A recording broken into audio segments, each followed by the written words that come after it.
कक्षा 12वीं के प्यारे बच्चों, स्वागत है आप सभी का इंडिया स्वेफ्टी में।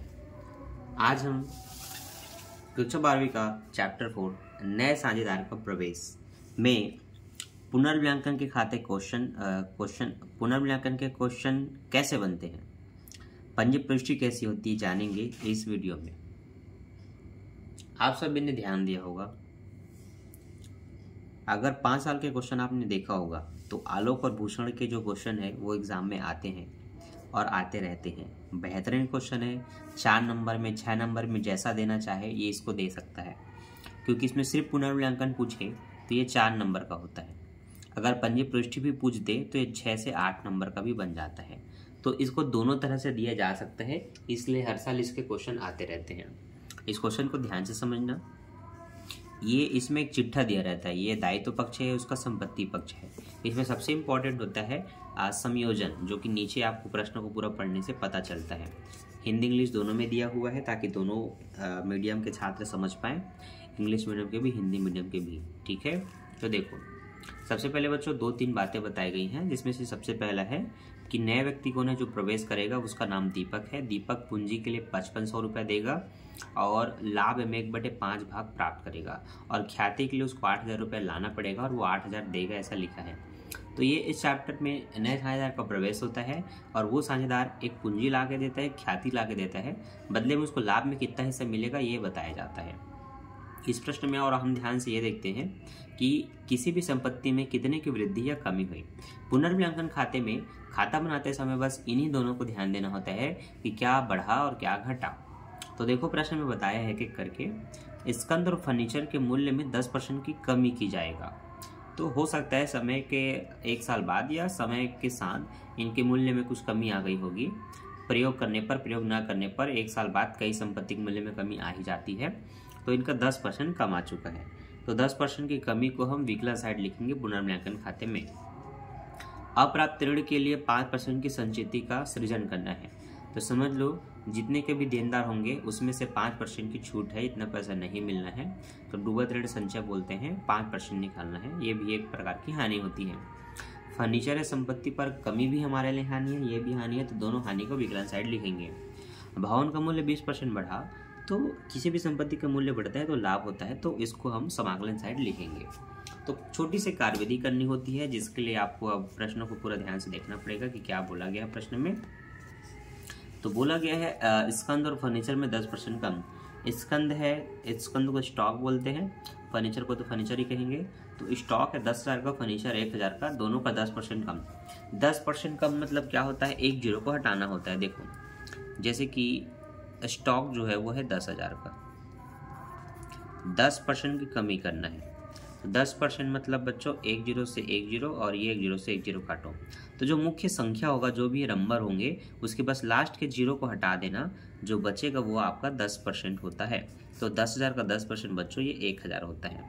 अब इसी तरह से खुद 1,000 का 10% निकालेंगे जो कि फर्नीचर का है, तो वही बात है, ये जीरो से जीरो कटता है, बस इसका 1 जीरो इससे काटना होता है, तो 1 जीरो कटने के बाद ये 100 है। तो कुल मिला के 2 कमी आपको पता चल गए, स्टॉक से 1,000 का, फर्नीचर से 100 रुपये का। अब है देनदारों पर संचिति, तो वो डूबत ऋण कहलाते हैं, उनको देनदार के अमाउंट से निकालते हैं। देनदार को अधमर्ण भी बोलते हैं, ये पता होना चाहिए। लेनदार को उत्मर्ण और देनदार को अधमर्ण। इसको इंग्लिश में डेबिटर्स कहते हैं, जो कि 8,000 का है। 8,000 का 5% निकालना है, तो इस तरह से 8,000 गुणित 5/100 लिखेंगे। 5% मतलब होता है, अगर आप देख के 10% निकाल लेते हैं 800, तो उसका आधा कर दो 400 आएगा, वो इसका आंसर है। तो पहले तो देखो 2 जीरो से 2 जीरो काट दिया, अब 5 शून्य 0 लिखूंगा और 5 8 40 मतलब ये 400। इस तरह से जो 400 निकला ये भी हमारे लिए 3 हानि हो गई। तो कुल मिला के तीनों हानि को डेबिट साइड लिखा जाता है। और देखते हैं लाभ क्या हुआ है। लाभ के बारे में बस एक ही बात बोलिए कि भवन का मूल्य 20% बढ़ गया। भवन है बच्चों 12,500 का, है ना, तो जो बिल्डिंग होती है उसमें बढ़ोतरी हुई है। मैंने कितना बोला, 12,500, तो 12,500 गुणित 20%। ठीक है, ओके, चलिए देखिए, 1 जीरो से 1 जीरो कटा, फिर 1 जीरो से 1 जीरो कटा, 2 शून्य 0 हुआ, 2 पंचे 10 के 0, हासिल है 1, 2 दूनी 4 और 1 5 और 2 एकम 2। 2500 की वृद्धि हुई है, ये आपका समाकलन साइड रहता है।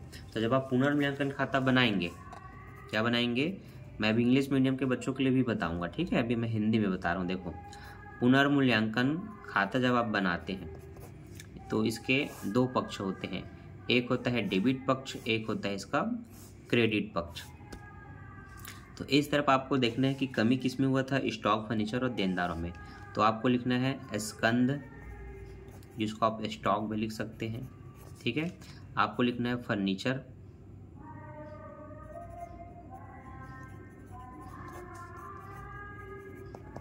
और फिर आपको लिखना है देनदारों पर छूट, डूबत ऋण संचय, ठीक है। अब देखो, स्टॉक का 1000 है बच्चों, तो यहाँ लिख दो 1000। फर्नीचर का 100 है और इसका तो 400 निकला है, ठीक। अब वृद्धि हुआ है उसको समाकलन में लिखते हैं। ये खंड आपका डेबिट पक्ष है, विकलन का है, ये वाला खंड आपके समाकलन का होता है, इसको CR से दर्शाते हैं। तो केवल भवन में बढ़ा है तो भवन बोल के 2500 का वृद्धि हुआ है तो 2500 रुपये भवन में लिख देंगे। अब करना क्या होगा, इन सबको जोड़ के इसमें से घटाना होगा। ये होगा टोटल 1500, कितना हो रहा है 1500, तो हम 2500 में 1500 को घटा देंगे तो 0 0 और ये 1000 का कमी आया है, इस 1000 की कमी को इधर लिखेंगे 1000 रुपये। अब कुल मिला के जोड़ेंगे तो कितना होगा, अब ये हो जाएगा 2500, तो यहाँ 2500 लिख के इसको बैलेंस कर देंगे दोनों साइड में, ठीक है। कितना बोल के 2500 बोल के दोनों पक्षों का सेम लाइन पे बैलेंस करेंगे। अब यहाँ पर 1000 को क्या बोलेंगे, पुनर्मूल्यांकन से लाभ हानि को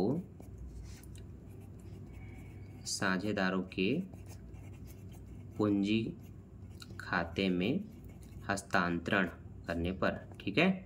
ऐसा डिटेल में लिखना होता है।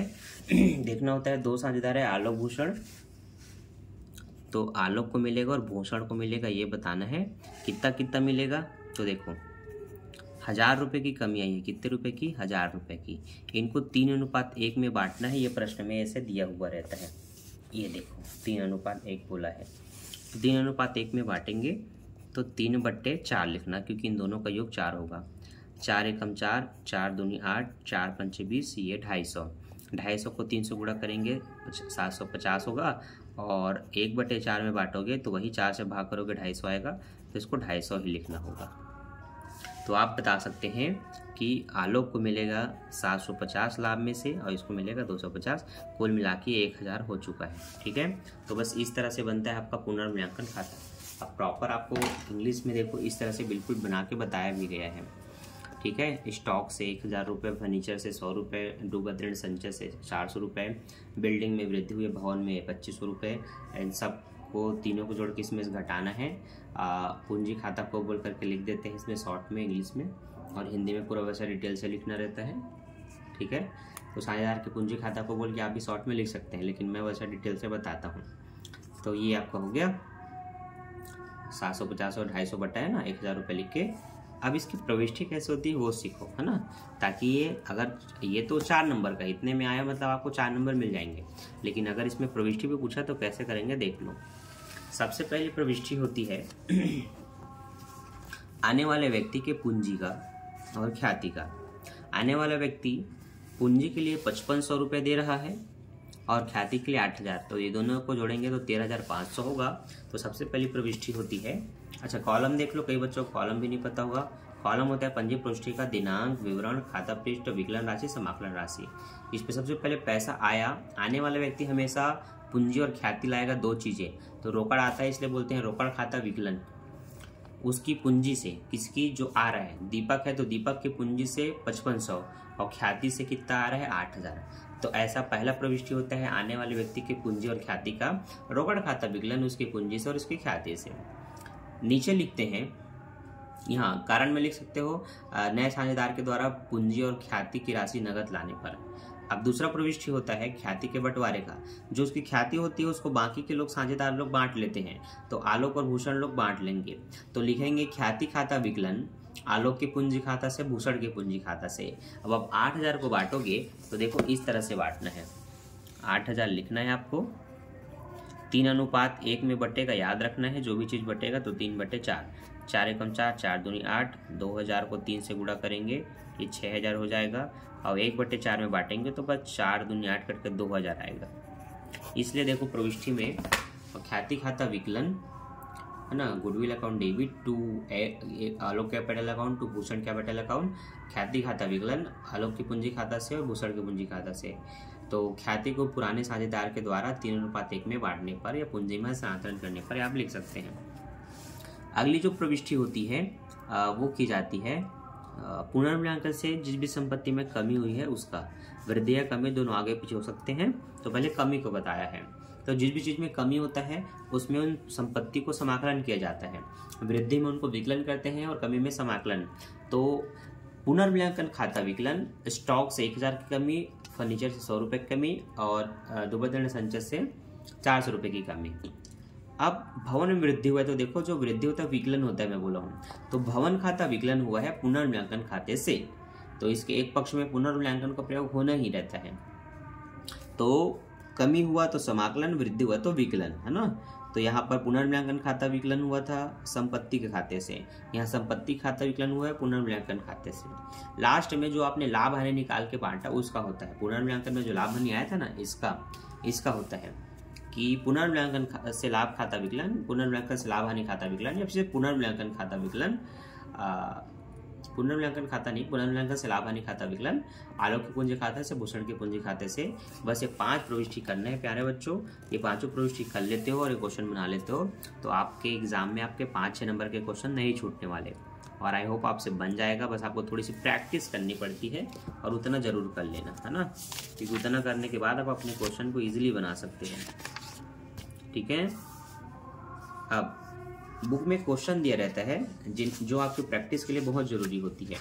तो एक क्वेश्चन मैं बता रहा हूँ, उसको प्रैक्टिस करना है आपको ना, उसको बना बना के देखना है, एक बार ट्राई जरूर करना, क्योंकि वो आपसे बन गया तो मैं समझूंगा कि मैंने जो समझाया वो ठीक ठाक ही समझाया है, ताकि आपसे वो क्वेश्चन बन गया, है ना।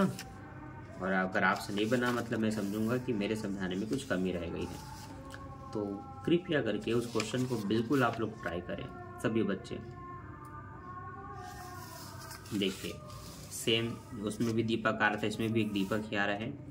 तो ये रहा वो क्वेश्चन, एक 49 का है ना, जिसमें ये स्पष्ट बताया है, और एक 50 में है ना ये क्वेश्चन, जिसमें यहाँ संयोजन बढ़िया अच्छा खासा दिया हुआ है। नए बुक में और भी सरल सरल क्वेश्चन है, आप 21 का ABC देख सकते हैं, 27 का क्वेश्चन बना सकते हैं, 23 का ABC देख सकते हैं, उसमें ठीक है। मेरे पास पुराना बुक है, ठीक।